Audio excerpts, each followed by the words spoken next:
Hey everyone, it's Will, Gamerdad, with another video for you. So in tonight's episode of Should You Summon, we'll discuss the various banners that feature our newest, crazy woman, aka AS Melody, and of course, any other featured banners as well. Now, if you haven't already, make sure you like and subscribe to my channel, I really appreciate it. I also do have a Patreon account for those who want to support me this way. So anyways, let's go right into it and take a look at what we have here. Of course, with all Fateful encounters, you do have to use paid stones or a paid subscription ticket. They are not guaranteed by any stretch of the imagination, unfortunately. So bear that in mind. That being said, this is a 2x max Fateful encounter. So if you are looking for one of these 10 units, and this is mainly for wind type units, this is not bad at all. 2x max, 1,000 paid stones or a heaven subscription ticket, guaranteed one of these 10 units in the 10th pull. Obviously, pulls 1 to 9, you can still get 4.5s and other 5 stars, but on the 10th pull, you're guaranteed one of the aforementioned units here. And of course, all the good stuff is in here, and you know, all the bad stuff is in here as well. So just quickly speaking, we'll go from left to right, top to bottom here. So AS Sora, of course, is a great tank, one of the best ones for wind at the moment. You've probably seen me use her in action. As much as she's great, remember that you do already have access to the 3.5 and 4 star, and so AS Sora as a hit, as a 5-star unit, is actually kind of not really the main prize. You should be able to side grade her using treatises if you grind your red and green keys every day. And I do encourage you, whether or not you're free, you're paid, or somewhat in between, to grind your keys, even if it is tired, even if you're bored or taking a break from the game. That is the way to make sure you don't fall behind, because that is one of the best ways to side grade units if you're willing to wait a little bit. AS Hina is a very interesting unit that has an ability to do some DPS and also cover based on luck. Now, she's not guaranteed to kind of tank everything for you, but she can definitely avoid a lot of hits. She is very interesting, but I wouldn't consider her a top unit in the game, although she is still quite good. Cesta, we've already seen Cesta. Cesta did good. And Cesta's combination with Melody AS, which we'll talk about a little bit later, makes her quite powerful. Again, no one unit is absolutely necessary, but if you want one of the top, I would say the top wind DPS currently in the game, Cesta is the one for you. And Cesta, by the way, also does Awakened Wind Zone, so for people who are newer to the game and don't have access to all the elemental zones, Cesta will probably carry you through almost all the main story, possibly lots of the side episodes, and even some of the end game bosses to this day. AS Yifa, you already know about the one team, how powerful she is in boosting, shielding, faith, blessings, and so on and so forth. No need to talk about her, she is very powerful. Cyan Scyther, as the original preemptive wind zone setter with a move, has kind of fallen by the wayside. I still use her to augment the secondary wind zone needed for Cesta. However, with AS Melody, she isn't nearly as powerful. That being said, hey, if you already have her or you have Suzette and want to side grade that way, you do save using some stones on this banner. Finally, the rest of them, AS Garam, AS Byaka, ES Sukiya, AS Kiko, and finally AS Melody are all great in their own right. Some of them are a little bit older, but still can be used to this day. So, Medea, not really sure what that means. Let me know in the comments below if you know and you want to share that with me.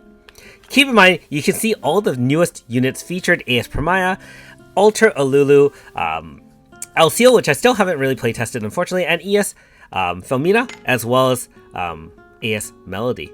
Note that as a AS unit, this is only boosted 0.8%, pulls 1 to 9, no 4.5 boosted, no normal style boosted. Keep that in mind with this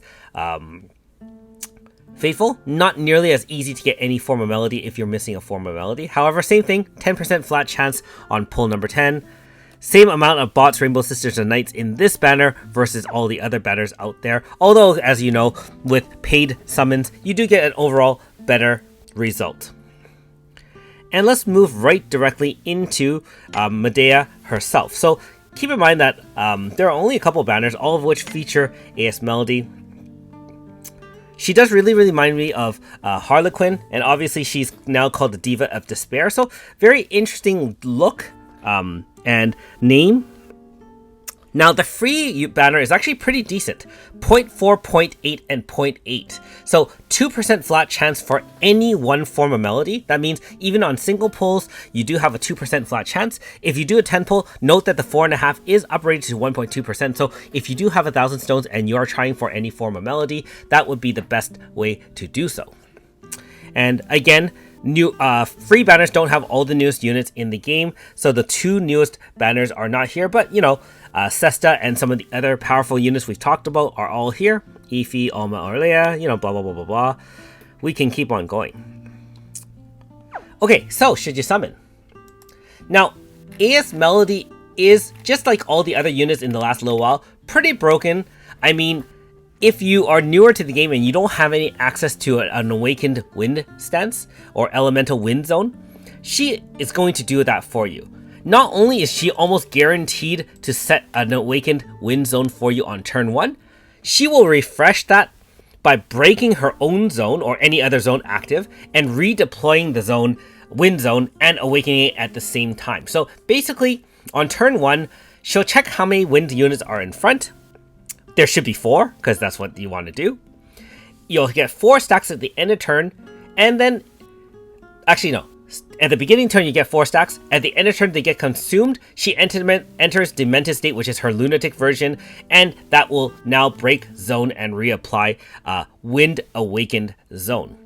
Now, this lasts... Her lunatic or Demented State lasts for 3 turns, and keep in mind that Awakened Zone lasts for 2, and then the 3rd turn as well. So it should time in where every 3 turns or so she will reawaken and you know, so on and so forth. So essentially, unless a boss can overwrite your zone, you will have an Awakened Wind Zone through an entire battle. She can also VSC in the zone, but who's doing that, right? So as long as you use her with an all-wind team, and why not? You have enough units. You can use Yifa AS, you can use AS Sora, you can use any combination of ultra broken wind units, including Sesta, and they do play well again together, since Twin Blade Wolf, which is one of her Sesta's main DPS moves and combines 5 moves into one, broken as heck, can combine with any other Awakened Wind Zone, of which Melody AS supplies in plentifulness. Okay, so anyways, other than that, she has her 4-star moves, not much to mention. She can actually apply mental focus to all party members if you need her. However, you're probably not going to do that. You're probably going to use, you know, one of her other moves and then 2 of her AS moves, one of which does apply power, int, and speed down 25%. And of course, in if you have 4 wind characters in the front line, it'll be 50-50-50 triple debuff, one of the best debuffs in the game. Also give barrier to all party members, also inflict pain, and if she's in Demented State, and why wouldn't she be, you're going to have weapon damage maxed out at plus 100, weakness multiplier of all party members plus 1. That one move boosts so many things and debuffs at the same time. We are talking some top tier support there, both for offense and defense, because nowadays, if you can get 50-50-50, that is pretty serious business for reducing damage. Not only that, you got a barrier, you got, you know, and enhancing your own damage as well. And finally, when she's in Demented State, you can do her main DPS move, which, by the way, sets crit rate for all party members for one move, guaranteed up to 100% wind type resistance if you have 4 wind characters in the front line. And again, not only that, I think it's the first unit to do magic crit damage too. So she has a boost to herself that gives her self magic crit damage plus 50. So if you notice that Sesta gives herself physical focus, this is almost the opposite of where, instead of, remember that mental focus was first available and then physical crit damage up was available. Now we have the opposite where Sesta will now do physical damage, you know, mental focus, and then she will now give magic crit damage herself. So either way, high level DPS, great zone setter, some offensive, some defensive support, and some shielding to boot. If you have no form of melody and you're trying to augment your win team, I would consider her a must summon. That is, essentially a 10 out of 10 banner, and also as free players, you get a 2% chance. That's pretty good if you can supply stones for this banner. If you have her in any form, don't bother summoning. If you have other wind zone units, she becomes awesome, but again, we know that there's a lot of banners coming up and every unit is as powerful as the last one. And so it really comes back to, do you have enough stones to budget for an AS Melody? Really, if you have a great win team already, I would argue that she's probably not necessary, as powerful as she is. So for example, for myself, even if I didn't have Melody, if I didn't have a close to a complete roster, or I was missing some units or whatever, I would opt to possibly pass on this banner in hopes for summoning for another unit in the future. I mean, Cyan Slicer is not even bad. I have the Wind Zone Grasta, which you can get easily from Boss Rush nowadays. You also still have Sesta, Cyan Slicer, AS Kikyo, and honestly, other powerful wind units. Don't forget AS Yifa can still do stuff for you. So she just makes you kill harder. The major benefit to her is that she can get 50-50-50 triple debuff. However, AS Sora can cover you with dual debuff up to 60%. So it's not like you don't have protection in wind already. So as much as I say must have, only must have if you really don't have much in the way of any wind zone setter. If you're a pretty mature account, this is really a luxury pull, as awesome as she sounds. I mean, there are ways around her, and certainly you probably have enough power to win, especially given Cesta's in your main DPS array. So hopefully that answers your questions about Melody and whether or not you should go for her. As for myself, I do have Melody in 4.5 stars, so hope to grind out some 3DCs. Still missing obviously some 3DCs and codexes for some of the more recent units as well. Good luck to everyone who's summoning. Let me know in the comments below how you did, and if you are saving for future banners as well. Obviously, there is some new content with No Access AS. Probably won't have time to start that tonight. One of the problems of this is because all the newest updates are also within the same version, and so for me it's already 8 o'clock. This is a school night, there's a lot to do, just finished cooking dinner. Honestly, unfortunately, gaming will have to take a back seat while I actually take care of real life responsibilities. Anyways, hopefully you enjoy the update. Hoping for myself to have things calm down and create some more videos for you if you want to watch those kind of things. And we will reconvene at another point. Anyways, thanks for watching. We'll see you next time.